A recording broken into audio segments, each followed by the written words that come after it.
دا د خوست ولایت د یعقوبیو او صبرۍ ولسوالۍ د مکتب بازار سیمه ده چې د ډلګۍ مشرانو او شتمنو کسانو لخوا د شهیدانو وارثانو او یتیمو ماشومانو د نازولو او هڅولو په موخه پکې د خیرات ډوډۍ او نغدي ډالیو د ورکړې مراسم جوړ شوي وو. د سیمې ولسوال شیخ عبدالولي سعید د 13 کلن اشغال پر مهال د جهاد په ګرمو سنګرونو کې د شهیدانو ځنې او ملي سرښندنې وستایلې او د ننني اسلامي نظام تحکیم او دوام یې د دوی د وینې قربانۍ یادې کړې. ولسوال سعید اسلام مبارک دین له اړخه د شهیدانو مرتبه بیان کړي او د اسلامي امارت له منسوبینو او چارواکو یې هیله وکړه چې د شهیدانو بچیانو ژوند، زده کړو، روغتیا او نورو اړخونو ته ځانګړی پام وکړي.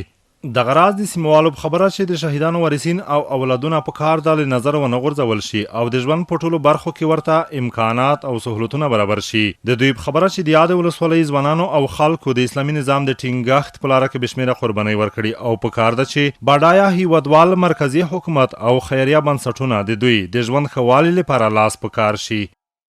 د دې سیمې 800 یتیمانو ته د ډوډۍ او نغدي ډالیو ترتیب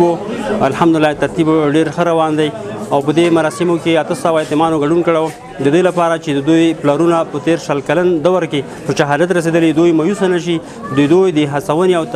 تشویق په موخه دا پروګرام ترسره شوی و. الحمدلله دا یتیمان چې د صبرۍ ولسوالۍ د لسو ډلګیو یتیمان دي د دوی لپاره د ډلګۍ مشرانو او بعضې تجارانو ځوانانو په ګډه همکارۍ دا خیرات ترتیب شوی د لپاره نغدي جایزې هم په پام کې نیول شوې. رښتیا هم چې د دوی والدینو یعنې چې که چېرته په اوبو ولمبېدی نو جامې به بدلې کړي، که چېرته په خولو ولمبېدی نو تقدیر به بدل کړي، که چېرته په وینو ولمبېدی نو تاریخ به بدل کړي. د والدینو تاریخ بدل کړو. نو اوس موږ ټولو ځوانان او ټولو ډلګۍ مشرانو ته په کار ده چې دغه یتیمانو سمه پالنه او روزنه وکړو. انشاءالله داسې پروګرامونه به لا دوامداره وي. د مراسمو ګډونوالو یتیمانو خوښي څرګندوله چې د ټولنې نور خلک پرې د مهربانۍ او ترحم لاس راکاږي، خو غوښتنې دا دي چې په اوږد مهال کې د دوی د ژوند غوروالي په موخه اړین اقدامات ترسره شي. موږ ډېر خوشحال یو چې د هغه د پیغامونه هم نور زیات شي. نن موږ ته د مړای کړې وه، موږ یتیمان یو، نن مراسم چلانو ها مراسم